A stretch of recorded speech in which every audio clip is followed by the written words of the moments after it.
Olá pessoal, muito bem-vindos ao nosso canal do YouTube. Para você que faz parte já da nossa comunidade, você já sabe que todas as segundas-feiras e quartas-feiras nós sempre colocamos uma mensagem nova aqui no nosso canal. Quarta-feira a gente coloca uma série especial, exclusiva aqui para o nosso canal, e nas segundas-feiras nós colocamos as mensagens que são ministradas na nossa igreja local, na sede da Igreja Fonte da Vida, em Goiânia. Hoje é segunda-feira e eu tenho a certeza que essa mensagem vai falar muito ao seu coração. Mas antes eu quero te pedir para curtir esse vídeo, se inscrever no canal se você ainda não fez. Isso vai ajudar o algoritmo do YouTube a entregar esse vídeo para ainda mais pessoas e fazer também a sua parte de compartilhar nos grupos de WhatsApp, nas suas redes sociais, para que ainda mais pessoas sejam alcançadas e abençoadas em nome de Jesus. Abre o seu coração, porque Deus vai falar com você. João 4, a partir do verso 1, a Bíblia diz assim: os fariseus ouviram falar que Jesus estava fazendo e batizando mais discípulos do que João, embora não fosse Jesus quem batizasse, mas os seus discípulos. Quando o Senhor ficou sabendo disso, saiu da Judéia e voltou uma vez mais a Galiléia. Era-lhe necessário passar por Samaria. Assim, chegou a uma cidade de Samaria chamada Sicar, perto das terras que Jacó dera ao seu filho José. Havia ali o poço de Jacó. Jesus, cansado da viagem, sentou-se à beira do poço. Isto se deu por volta do meio-dia. Nisso, veio uma mulher samaritana tirar água. Disse-lhe Jesus: dê-me um pouco de água. Os discípulos tinham ido à cidade comprar comida. A mulher samaritana lhe perguntou: como o Senhor, sendo judeu, pede a mim, uma samaritana, água para beber? Pois os judeus não se dão bem com os samaritanos. Jesus lhe respondeu: se você conhecesse o dom de Deus e quem está pedindo água, você lhe teria pedido e dele receberia água viva. Disse a mulher: o Senhor não tem com que tirar água e o poço é fundo. Onde pode conseguir essa água viva? Acaso o Senhor é maior do que o nosso pai Jacó, que nos deu o poço, do qual ele mesmo bebeu, bem como os seus filhos e o seu gado? Jesus respondeu: quem beber dessa água terá sede outra vez, mas quem beber da água que eu lhe der, nunca mais terá sede. Ao contrário, a água que eu lhe der se tornará nele uma fonte de água a jorrar para a vida eterna. A mulher lhe disse: Senhor, dê-me dessa água para que eu não tenha mais sede, nem precise voltar aqui para tirar água. Ele lhe disse: vá e chame o seu marido e volte. Não tenho marido, respondeu ela. Disse-lhe Jesus: você falou corretamente, dizendo que não tem marido. O fato é que você já teve 5, e o homem com quem agora vive não é seu marido. O que você acabou de dizer é verdade. Disse a mulher: Senhor, vejo que é profeta. Nossos antepassados adoraram nesse monte, mas vocês, judeus, dizem que Jerusalém é o lugar onde se deve adorar. Jesus declarou: crê em mim, mulher, está próxima a hora em que vocês não adorarão o Pai, nem neste monte, nem em Jerusalém.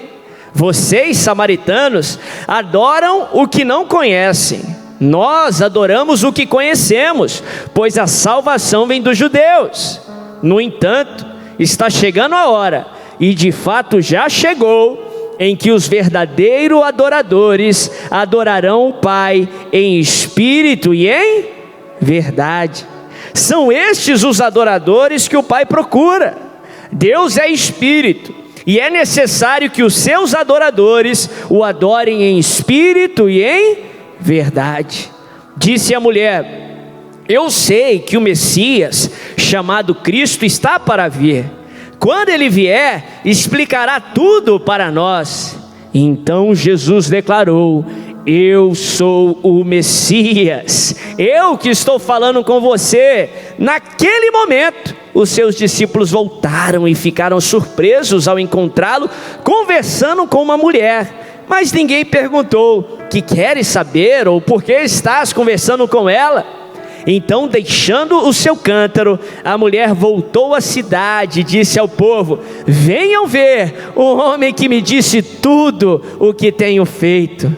Será que ele não é o Cristo? Então saíram da cidade e foram para onde ele estava. Olha que texto interessante, que texto tremendo. No contexto sociocultural daquela época, os judeus não se davam bem com os samaritanos.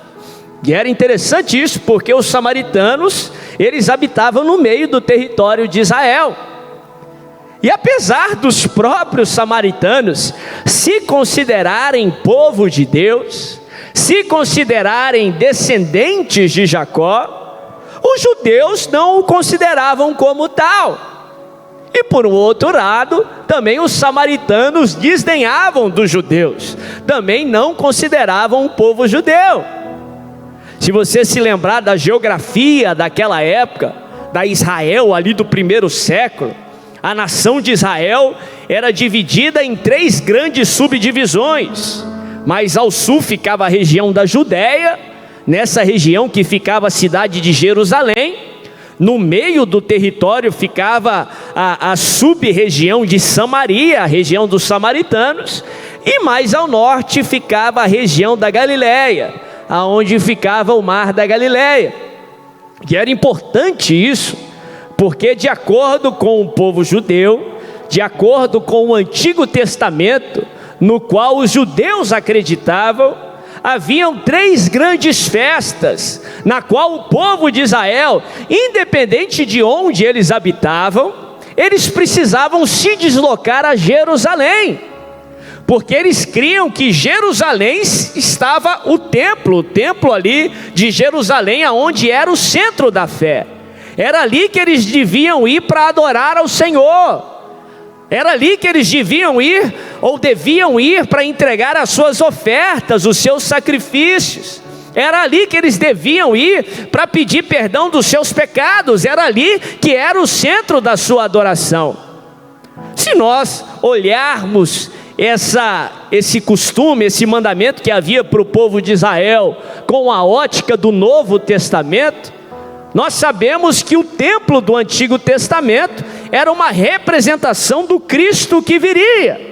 O próprio Cristo fez essa representação, quando ele vira para os discípulos, olhando para o templo, e diz assim: destrua o templo, porque ele será reconstruído em 3 dias. Muitos ficaram assustados, porque era uma grande construção, uma construção suntuosa, que humanamente falando não poderia ser construída em 3 dias. Mas aí o texto conclui dizendo que Jesus não estava falando sobre um prédio feito por mãos humanas, ele estava falando sobre o seu próprio corpo. Se o templo era o centro da fé no Antigo Testamento, com a visão do Novo Testamento para nós, Jesus é o centro da nossa fé. É através dele que nós nos achegamos ao Pai, é através dele que nós adoramos em espírito e em verdade, porque ele é a própria verdade. É através dele que temos perdão dos nossos pecados, é através dele que podemos nos entregar e ofertar a Deus o Pai. Jesus é o centro da nossa fé, como o templo era o centro da fé ali no Antigo Testamento. Mas os samaritanos não criam assim. A razão aí para essa divisão entre judeus e samaritanos vinha de centenas de anos atrás, quando o povo judeu retornou ali do exílio. E o povo que se fixou ali na região ali de Samaria, segundo os judeus, era um povo meio mestiço, que se assimilou ou se juntou ali com as nações na qual eles foram exilados, se ajuntou com as nações gentias e pagãs que habitavam ali na região e que tinham algumas crenças diferentes do povo judeu. Eles não criam, por exemplo, em todo o Antigo Testamento como o judeu ali cria. Eles criam só no Pentateuco. Talvez por isso que eles não tinham toda a revelação do que seria o Messias. Jesus é bem claro em dizer: vocês não conhecem a verdade. Porque se você estudar o Antigo Testamento, o Messias viria da nação dos judeus, do povo judeu, do povo escolhido. Por causa dessas diferenças, os judeus consideravam os samaritanos um povo diferente, um povo impuro. E por isso eles não se associavam com o povo samaritano. Quanto mais conversar, quanto mais compartilhar da mesma água, do mesmo cântaro, Jesus ali ele estaria quebrando uma série de paradigmas e preconceitos para aquela sociedade. Não só os judeus não se davam bem com os samaritanos, mas os samaritanos por sua vez também não se davam bem com os judeus. Segundo os historiadores, os samaritanos não recebiam os judeus nas suas casas. Por exemplo, se um judeu tivesse precisando ali de uma hospedagem para pernoitar, nenhum samaritano receberia na sua casa. Por isso que quando um judeu precisasse passar ali pela região de Samaria, que ficava no meio do território de Israel, ele não passava por Samaria. Era comum, por exemplo, um judeu galileu vir a Jerusalém, que ficava na Judéia, mas não passar pelo caminho mais apto, que seria pela região dos samaritanos. Ele passaria lá pela região do Jordão, ele daria uma volta, acumulando 1 a 2 dias a mais de viagem, só para não passar por Samaria. Porque judeu não se dava bem com samaritano, e samaritano não se dava bem com judeu. É importante você entender esse contexto, porque João 4, verso 4, quebra tudo isso. Era comum galileus virem até a Judéia, e quem estava na Judéia ir até a Galileia, mas evitavam passar por Samaria. Havia preconceitos, havia uma série de coisas que tanto um quanto o outro evitava. Mas no verso 4, Jesus vem e o texto coloca assim: era-lhe necessário passar por Samaria. Não porque ele não tinha outra opção, muito pelo contrário, ele tinha outra opção, como toda a sociedade judaica usava essa outra opção. O era necessário não era porque ele não tinha outra opção, era porque ele tinha um propósito. Jesus, ele quis passar por Samaria porque ele tinha um propósito. Lendo o texto, nós vemos que Jesus foi ali para encontrar com aquela mulher que não conhecia o Senhor, que era considerada impura, tanto para judeus quanto para samaritanos. No diálogo dela com Jesus, nós vemos que ela já tinha tido 5 casamentos. Eu estava lendo um comentarista bíblico que dizia que naquela sociedade, tanto de judeus quanto de samaritanos, era aceitável no máximo que a mulher se casasse mais uma vez, estourando pela 3ª vez. 5ª vez seria um repúdio social total. Ainda que ela teria ou tinha se tornado viúva, aquela mulher estava vivendo marginalizada pela sociedade. Isso é evidenciado no fato que ela foi ali no tanque ali de Jacó buscar água ao meio-dia. Numa região de clima desértico, era comum que as mulheres fossem nas primeiras horas da manhã ou no final do dia, quando não tinha tanto sol. Ela ia ali ao meio-dia ou na 6ª hora do dia, como eles contavam as horas naquele momento, para evitar as outras pessoas, para evitar ali o julgamento alheio, para se esconder e continuar sendo marginalizada. Uma mulher que não conhecia Jesus, e nós aprendemos no texto que Jesus vai de propósito ali em Samaria para encontrar com aquela mulher, numa região que os judeus evitavam. E se os samaritanos eram um povo impuro, beber água dos samaritanos, pedir água para aquela mulher, tornaria Jesus também impuro. Ele estava correndo um risco social. Mas Jesus amou tanto aquela mulher que ele correu o risco. Mesmo sem ela o conhecer, Jesus foi ao encontro dela. Essa história é a história de todos nós.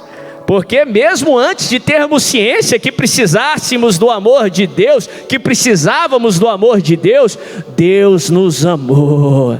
Há 2000 anos atrás, Deus te amou de tal maneira, Ele viu você, e por isso Ele enviou o seu Filho para morrer no seu lugar. Ele corria sérios riscos, porque o amor corre riscos. Ele corria o risco de você dizer não. Ele corria o risco do sacrifício dele por você ser em vão. Mas Ele te amou tanto, que Ele considerou que valia a pena morrer por você, que valeria a pena se entregar por você, que valeria a pena escolher você. E Ele veio ao nosso encontro. Interessante que Jesus começa a dialogar com aquela mulher, e aprendemos tantas lições aqui no texto. Judeu não conversava com samaritano, e naquele contexto sociocultural, um rabi como Jesus jamais conversaria com outra mulher em público, que não fosse a sua esposa, a sua mulher. E Jesus não só estava conversando com uma samaritana, com um samaritano, ele também estava conversando com uma mulher. Não uma mulher normal para aquela sociedade, uma mulher marginalizada por sua própria sociedade,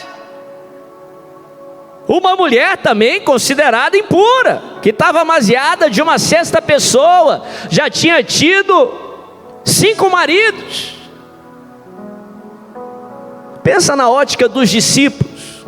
Judeus tinham sido criados ali na lei, tinham sido criados ali no judaísmo, tinham sido ensinados, doutrinados a evitar Samaria, a evitar os samaritanos, a não conversar com aquele povo impuro.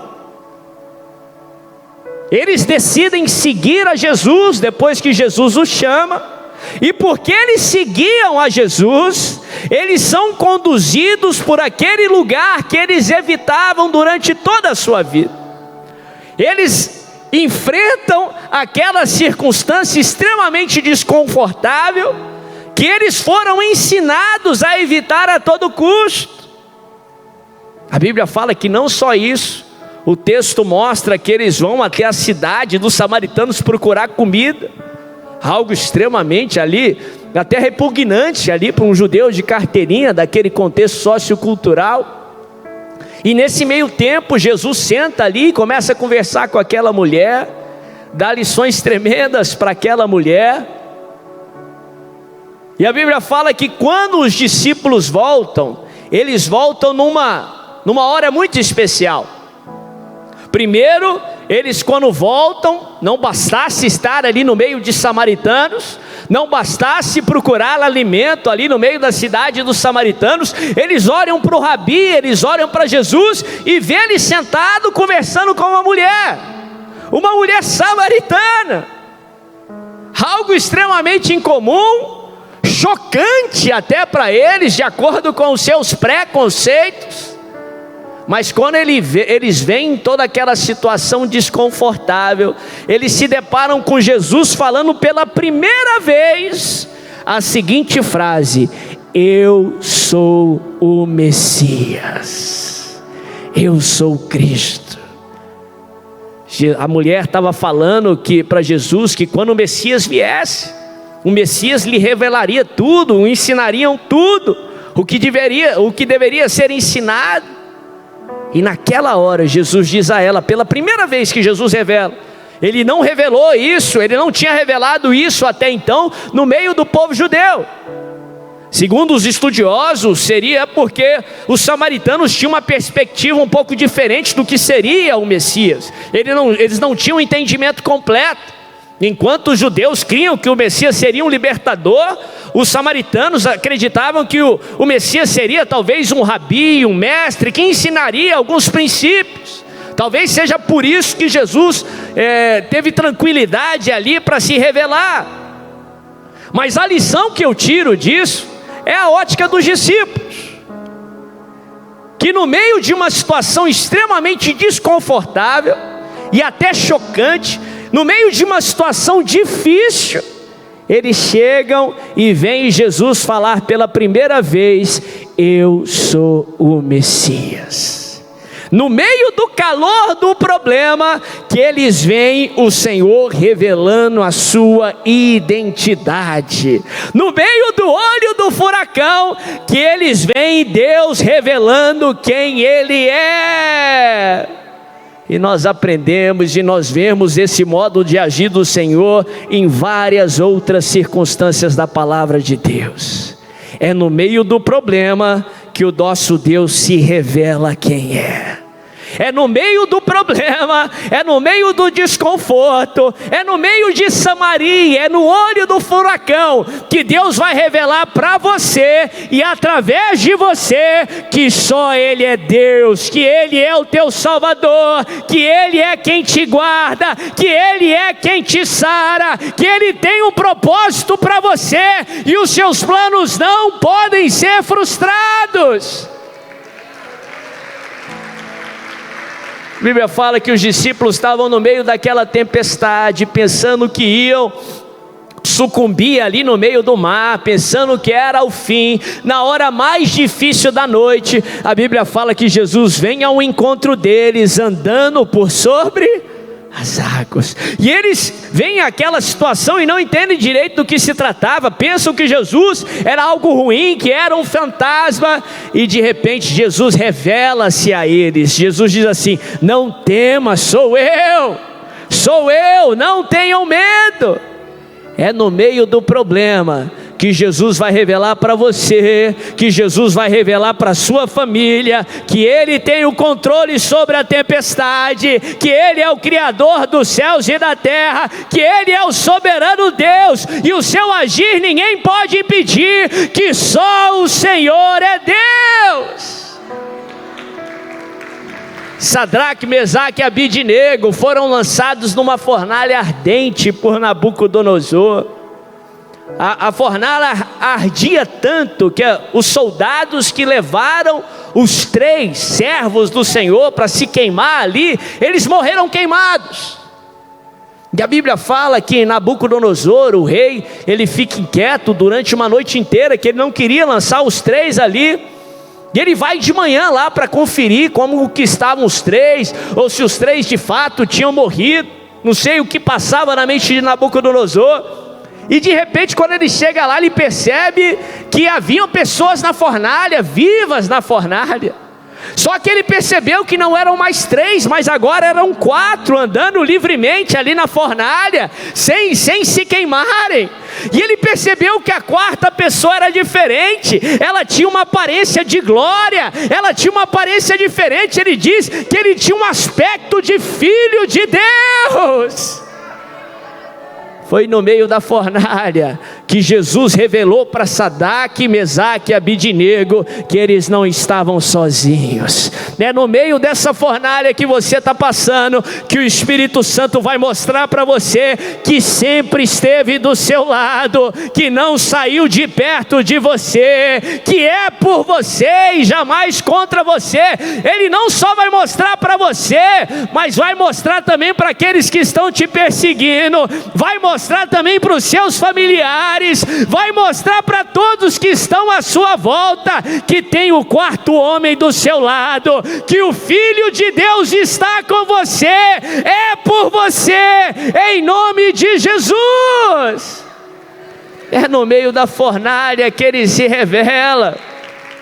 Revela para você, revela para as pessoas que estão à sua volta, que Ele é o Messias prometido para a sua vida, que Ele é o teu Salvador, que Ele que cuida de você.